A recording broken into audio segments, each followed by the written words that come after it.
चलिए तो second part में हम फिर से आप लोगों को ये बताते हैं एमसीक्यू। क्वेश्चन नंबर 4 देख लीजिए। द नंबर यहाँ पे दिया हुआ है 5 और 3√5 हो गया और प्लस क्या हो गया √5 हो गया। क्या ये एक इंटीजर है या रेशनल नंबर है, इरेशनल नंबर है या होल नंबर है? ठीक है, इंटीजर आप लोगों जानते होंगे, ये देख लो है ना। 0 हो गया, 1 2 3 हो गया, ये सब पॉजिटिव इंटीजर होता है। इधर हो गया ये सब नेगेटिव इंटीजर होता है। तो बताइए अगर इसको सोल्व कर देते हैं, यहाँ से देख लीजिए तो 5 में से 3√5 जाएगा तो 2√5 हो जाएगा। बताइए ये कोई इंटीजर आ रहा है? ऐसा नहीं आ रहा है। फर्स्ट ऑप्शन गलत हो गया। रेशनल नंबर, रेशनल नंबर ये है, ये तो इरेशनल नंबर है, तो ये वाला भी नहीं होगा। एन इरेशनल नंबर, हाँ रेशनल नंबर में से इरेशनल नंबर को माइनस करने पर रिजल्ट जो होता है इरेशनल नंबर होता है।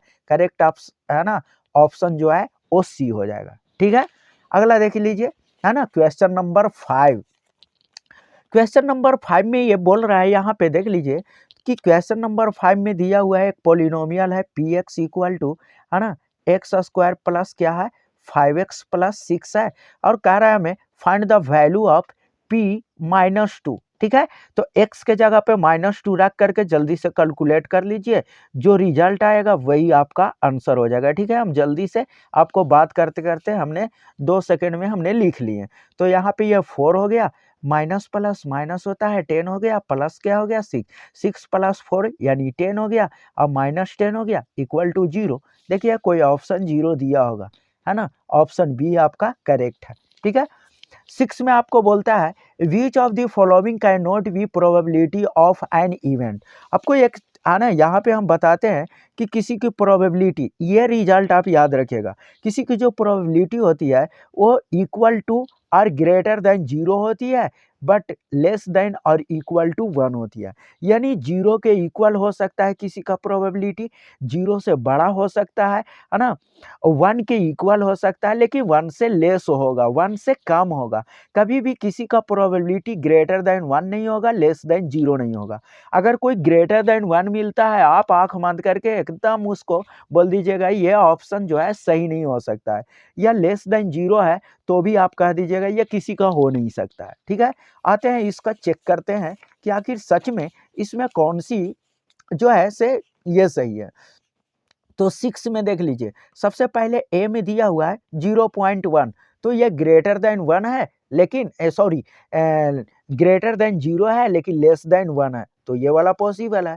देखिए यहाँ से 5/3 है, ठीक है ना, 3 से हम 5 में अगर हम देते हैं तो 1 बार में, ठीक है ना, 1 टाइम में लगेगा, ये 2 हो जाएगा, फिर पॉइंट देंगे। अब देख लो यहाँ से, ये देखो 1.6 आया, यानी कहने का मतलब ये क्या हो गया, ग्रेटर देन 1 हो गया ना, तो यही किसी का प्रोबेबिलिटी नहीं हो सकता है। आगे भी देख लेते हैं, जैसे यहाँ पे दिया हुआ है क्या, देखिए प्रोबेबिलिटी, देखिए यहाँ से हम लोग ये कर देते हैं। ठीक है, तो यहाँ से देख लीजिए यानी 3% है। ठीक है, तो 3/100, अब इसको डेसिमल में कन्वर्ट करिएगा तो यानी 0.3 हो जाएगा। तो देखिए ये ग्रेटर देन 0 है, लेस देन 1 है, ये प्रोबेबिलिटी होगा। 1/3 करिएगा ना तो 0.33 ऐसे ही कुछ आते रहेगा। तो ग्रेटर देन 0 है, लेस देन 1 है, ये भी किसी का प्रोबेबिलिटी पॉसिबल है, but one result here get है ना, which is greater than 1 we get here, so this is the है ना no any probability of the any event. ठीक है, ये किसी का है ना, कोई भी इवेंट का ये प्रोबेबिलिटी नहीं हो सकता। ठीक है, देखो अब क्वेश्चन नंबर 7 देख लेते हैं। The pair of linear equations x plus 2y plus 5 equal to 0 minus 3x minus 6y plus 1 equal to 0 has a unique solution, है ना, exactly 2 solutions, infinitely many solutions, no solutions. देखिए है ना, है तो ऑब्जेक्टिव तुरंत कर देंगे, लेकिन आप लोगों को हम ये दिखाना चाहते हैं कि कुछ ऐसा भी हम इस बीच में कुछ थ्योरी भी हम लोग डिस्कस करते चले, ताकि आप इस टाइप से है ना इस प्रकार से कोई भी क्वेश्चन आपके में आ जाए तो आप उसको है ना सोल्व कर सके। तो देखिए एक ये होता है, हम मान लेते हैं कि 2 वेरिएबल का लीनियर इक्वेशन ऐसा हो गया है ना, pair of linear equation a1x plus b1y है ना, प्लस C1 इक्वल टू 0 हो गया, है ना। फिर सेकंड में देखो A2x plus B2y plus C2 equal to 0 हो गया। देखिए इसमें कुछ कंडीशन लिखते हैं, A1 equal to A1 upon A2 equal to B1 upon B2। अगर ये जो है अगर इक्वल नहीं होगा तो इसका केवल ओनली वन सॉल्यूशन होता है, ओनली वन सॉल्यूशन होता है, जिसको यूनिक सॉल्यूशन भी बोलते हैं। ठीक है, ये चीज याद रखिएगा। ये रिजल्ट आएगा तो A1 upon A2 not equal to B1 upon B2।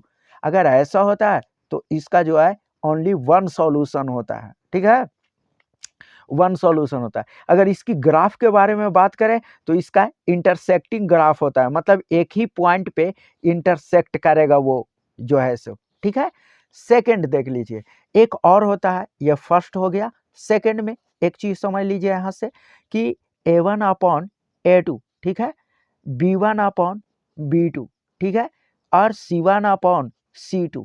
अगर इस प्रकार से हम लोग निकालते हैं, ठीक है, और सब इक्वल आ जाता है, इसका मतलब होता है इसका मेनी सॉल्यूशंस होते हैं। मेनी मतलब बहुत से ज़्यादा, है ना, बहुत ज़्यादा सॉल्यूशंस होते हैं। ठीक है, हाँ, जिसको हम लोग इन्फानाइट भी बोल सकते हैं। ठीक है, अनंत हल होते हैं, है ना, इन्फानाइट सॉल्यूशंस होते हैं।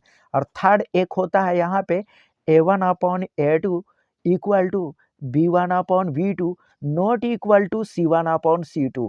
अगर ऐसा हो जाता है तो इसका देयर इज नो सॉल्यूशन, है ना, अब इसका कोई भी सॉल्यूशन नहीं मिलेगा। ठीक है, अगर इसकी ग्राफ की बात किया जाए तो पैरेलल होगा। ठीक है, और इसकी ग्राफ की बात किया जाए तो ये जो होता है वन लाइन जाएगा ना, उसी पर ये जाएगा, इसीलिए मेनी सॉल्यूशंस होते हैं। चलिए ठीक है, तो अब यहाँ से देख लेते हैं तो क्या कह रहा है यहाँ पे।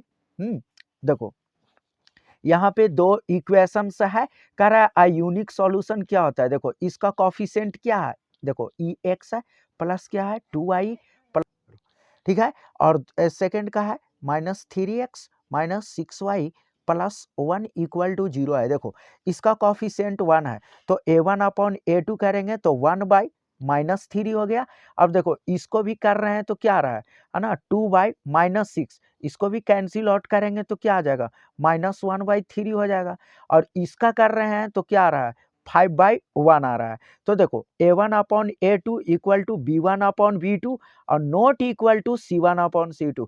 तो इसका क्या होगा, तो देख लीजिए यहाँ से यूनिक सॉल्यूशन नहीं होगा, एग्जैक्टली टू सॉल्यूशन नहीं होगा, इन्फिनिटली मैनी सॉल्यूशंस नहीं होगा, नो सॉल्यूशन, ये डी हो जाएगा। क्यों, क्योंकि A1 upon A2 equal B1 upon B2 not equal है C1 अपॉन C2। तो इस प्रकार से अभी तुरंत हमने समझाए हैं कि ये वाला थर्ड जो है, ये देख रहे हैं ना, ये थर्ड वाला जो है ये रिजल्ट हम लोगों को वहां पे देखने को लिए मिल रहा है।